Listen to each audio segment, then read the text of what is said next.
मामून की सवारी भी गुजरती है, मेरे मौला की उम्र सदके सदके जावा।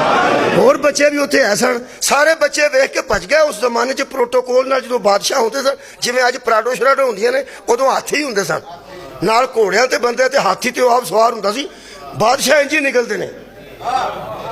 इत्थे लाले मूसे बच्चा बेचारा थले आ गया सी, तुहानूं पता प्रोटोकोल दे ऐसा हो जाता है। बड़े लोग जो निकलते हैं, बच्चे नस गए, जेडे बच्चे सन नस गए, जेडे बच्चे सन नस गए।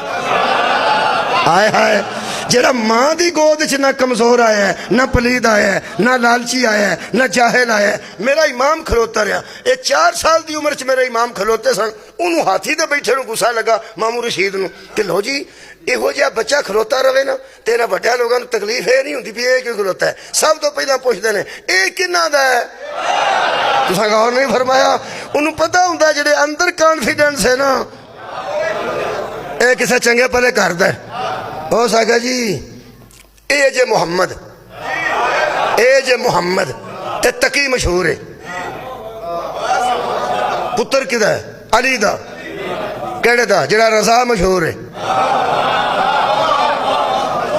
अली ना है प्यो दा ते रजा मशहूर है। ये मुहम्मद है। खैर हो थोड़ी ते तकी मशहूर है। हो सका बच्चा सारे भज गए, तू क्यों नहीं भजया? हो सका जेडे भज गए ने, पता नहीं क्यों, उन्होंने पता होगा क्यों भजन। मेरे को पुछ मैं नहीं क्यों नहीं भजया। उन्हें आखा दस पहली गल हुण सुनिया जे सियाणा बना बंदा, प्रोटोकोल अफीसर नाल होण, वजीर मशीर नाल होण, एडा बच्चा गल करदा होवे ते इंज दी गल करे, बंदे दे पल्ले के रहिंदा है। आपने फरमाया जिथे मैं खलोता ये तेरी सवारी वास्ते रस्ता घट है।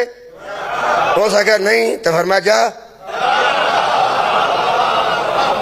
तौबा, बादशाह वक्त नूं एडा बच्चा इंज गल करे, वो अंदरों घट जाता कि मेरे पल्ले सकी रहन दिते। हो सका जिथे मैं खलोता रस्ता तंग है मेरी वजह तो नहीं, तो हम जा। दूजी गल हो सका नसदा हो जिस गुनाह किया, मेरे मौला फरमांदे ने मैं कोई गुनाहगार हाँ नहीं, तो फरमा जा। अगली गल ऐसे की थी, फस गया, हाँ करन ते फस गया। मौला फरमांदे ने जिन्हें कोई जुर्म ना किया होवे, तेरे ते तवक्को की जा सकती है भी एवं सजा देगा, एवं हो सका नहीं मैं एवं क्यों देनी, तो फरमा जा। तुसी अंदाजा लाओ गुफ्तगू दा। फरमांदे ने रस्ता तंग मैं किया है नहीं, तो जा। मैं जुर्म किया नहीं, तो फरमा जा। तीजी गल है कि तू बगैर जुर्म तो भी सजा देना। कहने लगा नहीं नहीं जी मैं जुर्म तो बगैर क्यों किसी सजा देनी, तो फरमा जा। उतो ढीठ होकर निकले, आगे जाके शिकार किया, उतो मछलियां फड़ते रहे। छोटी जी मच्छी वो टीचर जिन्होंने असीं आने टीचर, वो छोटी जी दबा के हाथ दे तो वापस आ गया। मेरे मौला उत्ते खलोते सन। कहने लगा मैं पूछना चाहता हूँ मेरे हाथ में इस वक्त क्या है, मैं पूछना चाहता। ये जाहिल तो आउंदे ही नहीं ना, हाय इन्ना कमजोर आउंदे ने। इमाम दस सकते सन तेरे हाथ च मच्छी है नहीं।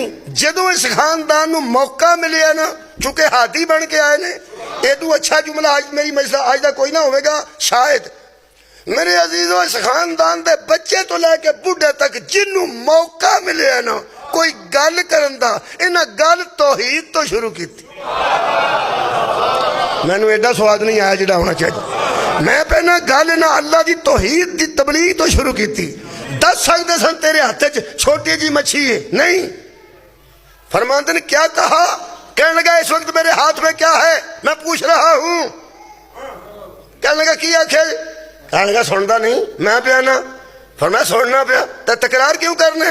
फरमाया मैं बंदों को मुतवज्जो कर रहा हूं, देख लो पूछने वाले और होते हैं बताने वाले और। सदके जामा सदके जामा। पूछने वाला उम्र के किस हिस्से में है, बताने वाला उम्र के किस हिस्से में है, ताकि पता चले हम आए ही आलिम हैं, हमारा जहालत के साथ कोई ताल्लुक नहीं।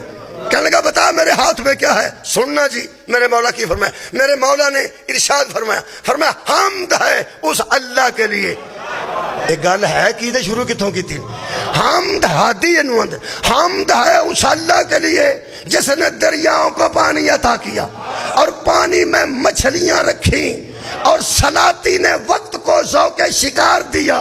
वो दरियाओं पे जाके मछलियों का शिकार करते हैं और छोटी छोटी मछलियां हाथों में दबा के उनको आजमाते हैं जो जाहिल आए ही नहीं।